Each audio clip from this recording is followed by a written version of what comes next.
Hi friends, అందరికీ నమస్కారం. మన స్టోరీస్ విత్ శివరాం ఛానల్కి స్వాగతం. ఈరోజు మన స్టోరీ ఏంటంటే, అమెరికాలో పుట్టిన ప్రతి బిడ్డకు ఆటోమేటిక్గా పౌరసత్వం వస్తుంది అని మీకు తెలుసా? దీన్నే బర్త్ రైట్ సిటిజన్షిప్ అని పిలుస్తారు.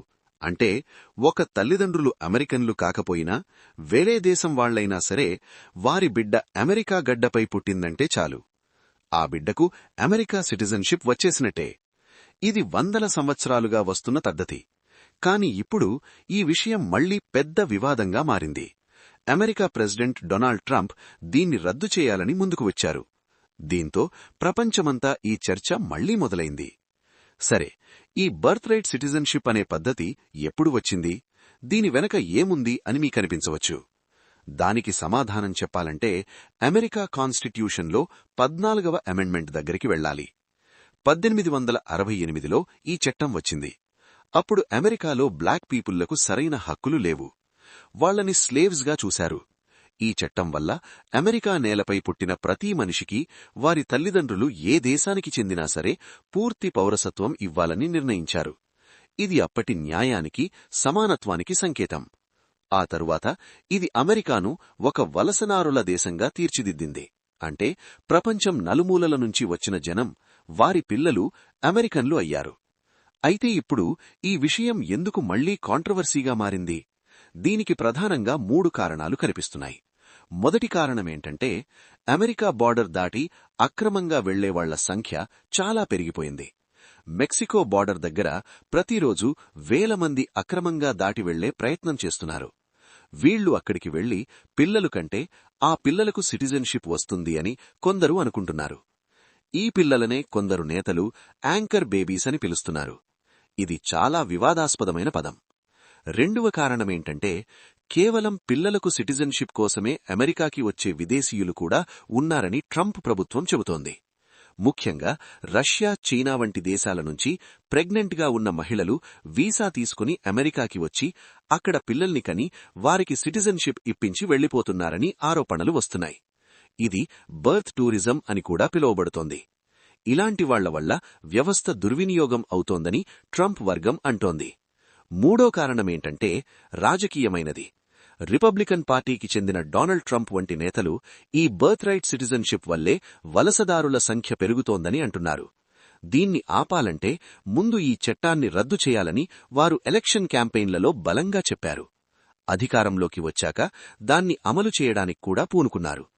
ఇది వలసలకు చిక్ పెట్టే మంచి మార్గమని వారు నమ్ముతున్నారు. మరి ఈ బర్త్ రైట్ సిటిజన్షిప్ ని రద్దు చేయడం సాధ్యమా? అది అంత తేలిక కాదు. దీన్ని రద్దు చేయాలంటే 2 మార్గాలున్నాయి. మొదటి మార్గం కాన్స్టిట్యూషన్ని మార్చడం.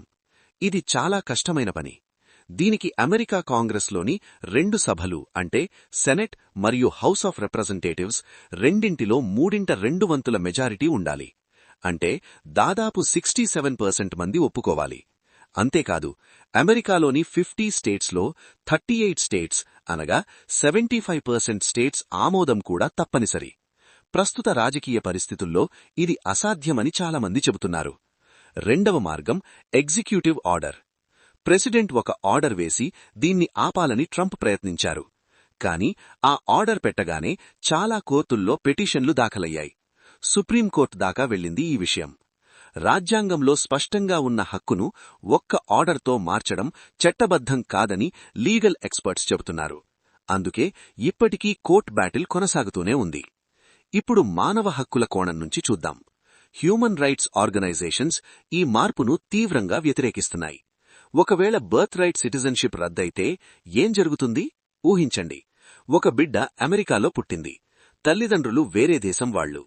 ఆ దేశం వారికి సిటిజన్షిప్ ఇవ్వలేదు. అమెరికా కూడా ఇవ్వదు. అప్పుడు ఆ బిడ్డ స్టేట్లెస్గా మిగిలిపోతారు. అంటే ఏ దేశానికి చెందని మనిషిగా జీవితమంతా బతకాల్సి వస్తుంది. ఇది చాలా క్రూరమైన పరిణామం కాదా అని యాక్టివిస్టులు అడుగుతున్నారు. అంతేకాదు, వలసదారులు మరియు వారి పిల్లలు అమెరికా ఎకానమీలో చాలా కీలకమైన పాత్ర పోషిస్తున్నారు. Doctors, engineers, scientists, business people ఎందరో వలసదారుల పిల్లలే అమెరికాను ముందు నడిపిస్తున్నారు. Google founder Sundar Pichai, Microsoft founder Satya Nadella వాళ్లు వలసదారులే. ఈ నిబంధన మారితే భవిష్యత్తులో అటువంటి టాలెంట్ అమెరికాకు రాదని ఆర్థికవేత్తలు హెచ్చరిస్తున్నారు. అది అమెరికా ఆర్థిక వ్యవస్థకే నష్టమవుతుందని వారంటున్నారు. ఇప్పుడు మీకు ఒక ముఖ్యమైన విషయం చెప్పాలి. ప్రస్తుతానికి బర్త్ రైట్ సిటిజన్షిప్ చట్టం అమలులోనే ఉంది. అమెరికాలో పుట్టిన ప్రతి బిడ్డకు సిటిజన్షిప్ వస్తూనే ఉంది. ట్రంప్ వేసిన ఎగ్జిక్యూటివ్ ఆర్డర్ను కోర్టులు ఆపాయి. సుప్రీంకోర్టులో ఇంకా ఈ కేసు నడుస్తోంది. రాజకీయ నేతల ప్రకటనలు ఎన్నో వస్తున్నాయి పోతున్నాయి. కాని చట్టం మారాలంటే అది చాలా సుదీర్ఘమైన ప్రక్రియ. కాబట్టి అమెరికాలో ఉన్న మన తెలుగువాళ్లు, అమెరికా వెళ్లాలనుకుంటున్న వాళ్లు ప్రస్తుతానికి పానిక్ అవ్వాల్సిన అవసరం లేదు. అయితే భవిష్యత్తులో ఏం జరుగుతుందో అన్నది సుప్రీంకోర్టు తీర్పు మీద, అమెరికాలో జరిగే ఎలక్షన్స్ మీద ఆధారపడి ఉంది.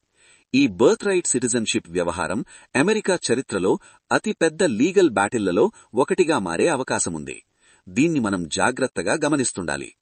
చివరగా చెప్పాలంటే బర్త్ రైట్ సిటిజన్షిప్ అనేది ఒక చట్టం కాదు. ఇది అమెరికా ఫౌండేషన్. అందరికీ సమాన హక్కులు అనే కాన్సెప్ట్పై నిలబడింది. దాన్ని మార్చడం అమెరికా గుండె లోతుల్ని తాకుతుంది. రాజకీయంగా చర్చలు, వాదోపవాదాలు జరిగినా అది చివరికి కోర్టులో తేలాల్సిందే. అమెరికా కాన్స్టిట్యూషన్ ఏం చెబుతోందో, సుప్రీంకోర్టు దాన్ని ఎలా ఇంటర్ప్రెట్ చేస్తోందో అన్నది అసలు సమాధానం. అంతవరకు వేచి చూడటమే మనకి మిగిలిన పని. మరిన్ని ఇంట్రెస్టింగ్ విషయాలతో మళ్లీ కలుద్దాం. అంతవరకు stay tuned. Stories with Shivaram channel.